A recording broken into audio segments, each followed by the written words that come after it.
दोस्तों, आज संसद में वो हो गया जिसकी कल्पना भी एनडीए या फिर बीजेपी ने या फिर इस सरकार ने नहीं की होगी। सरकार तो छोड़िए, चुनाव आयोग ने भी शायद न की हो। दोस्तों, संसद के अंदर विपक्ष लगातार आज दूसरे दिन बिहार में हो रहे एसआईआर को लेकर विरोध कर रहा है, लेकिन अब इस विरोध में इंडिया गठबंधन को मिल गया है एनडीए का साथ। क्या कोई ये सोच सकता था कि वो विपक्ष जो लगातार चुनाव आयोग पर सवाल खड़े कर रहा है, आखिरकार उसको सरकार के सहयोगियों का भी समर्थन मिल सकता है। दोस्तों, कल भी और आज भी इंडिया गठबंधन ने बिहार में हो रहे एसआईआर को लेकर जबरदस्त तरीके से विरोध किया, ये आरोप लगाते हुए कि बिहार में चुनाव आयोग नोटबंदी की तरह वोटबंदी कर रहा है। कल भी इसका जबरदस्त एकता दिखाई दी इंडिया गठबंधन में और आज भी एकता दिखाई दी, लेकिन इस बीच इंडिया गठबंधन को मिल गया सपोर्ट जेडीयू के सांसद का। जी हाँ दोस्तों, नीतीश कुमार की पार्टी के सांसद ने आज संसद में एक ऐसी बात बोल दी है जो इस सरकार की गले की फांस बन सकती है।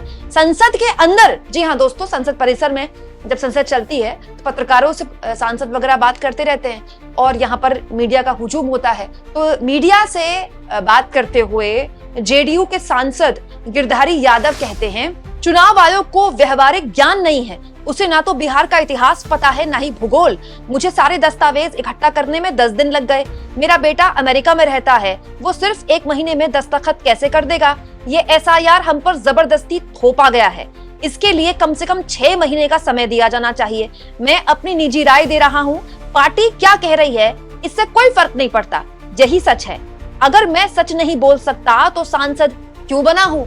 वाह, ये भी कमाल की बात है दोस्तों। हमारे देश के नेतागण भी कमाल की बात करते हैं। सांसद महोदय ने अपने दिल की बात कह दी, अपनी पार्टी की बात भी कह दी और फिर ये भी कह दिया कि ये तो उनकी निजी राय है, ये उनका व्यक्तिगत बयान है, पार्टी कुछ भी कहती है इससे क्या फर्क पड़ता है। लेकिन अगर आप अपनी मन की बात नहीं बोल पाते हैं तो फिर सांसद क्यों बने हैं? अब इतना क्रांतिकारी, आप जानते हैं दोस्तों, कोई भी नेता ऐसे ही नहीं होता।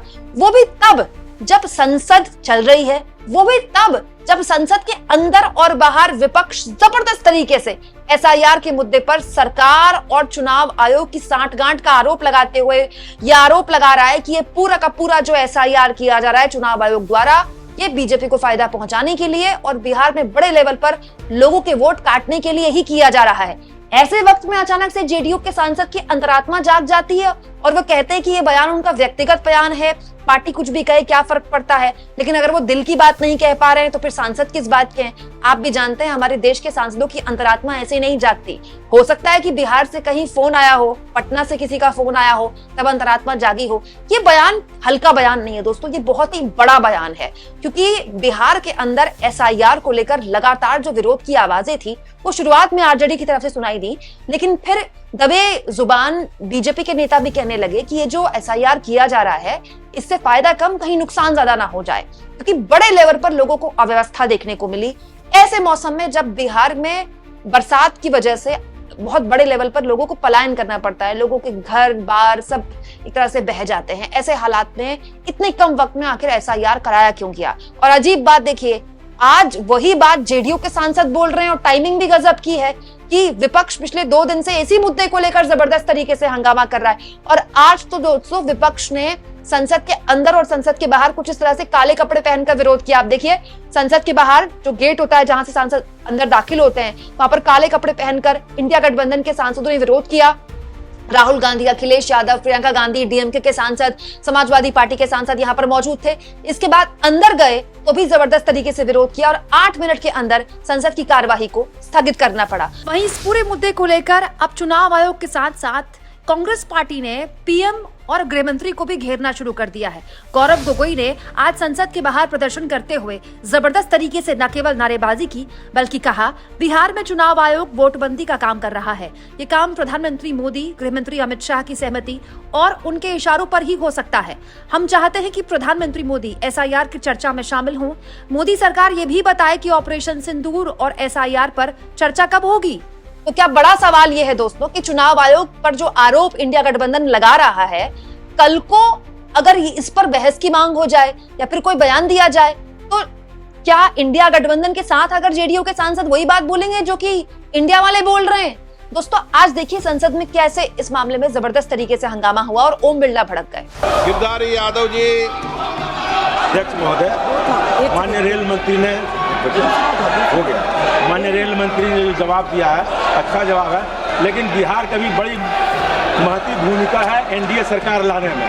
11 साल में माननीय रेल मंत्री जी बताने की कृपा करेंगे, पटना से दिल्ली, पटना से बेंगलोर, पटना से मुंबई कोई ट्रेन चलाया क्या? इतना वेटिंग लिस्ट होने के बावजूद बिहार में कोई ट्रेन माननीय रेल मंत्री जी के द्वारा नहीं दिया गया।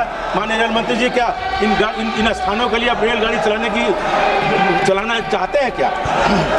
मान्यवर सांसद महोदय जरा ध्यान दें कि 5 आपके पूरे क्षेत्र में अमृत भारत ट्रेन जो कि पटना से दिल्ली, अपने दरभंगा से दिल्ली और बेंगलोर के लिए और पूरी की पूरी अमृत भारत गाड़ियां नई चालू हुई है।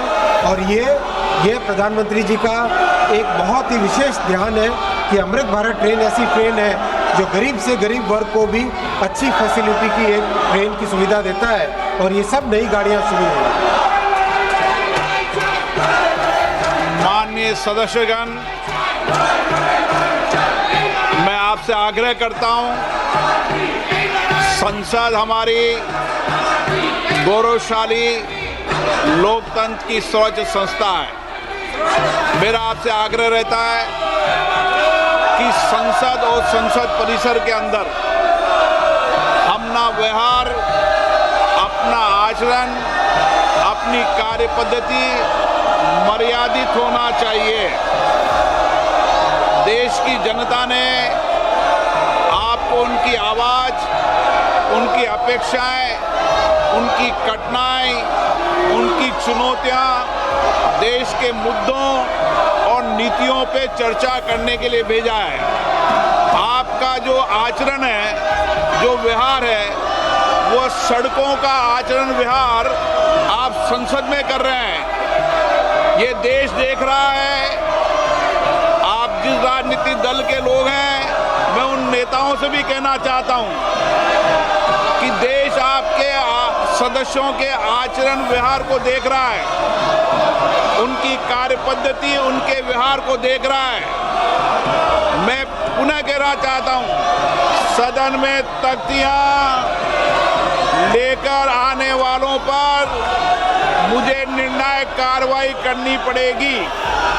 आप जाइए, सदन में बैठिए, मुद्दों पर चर्चा करिए।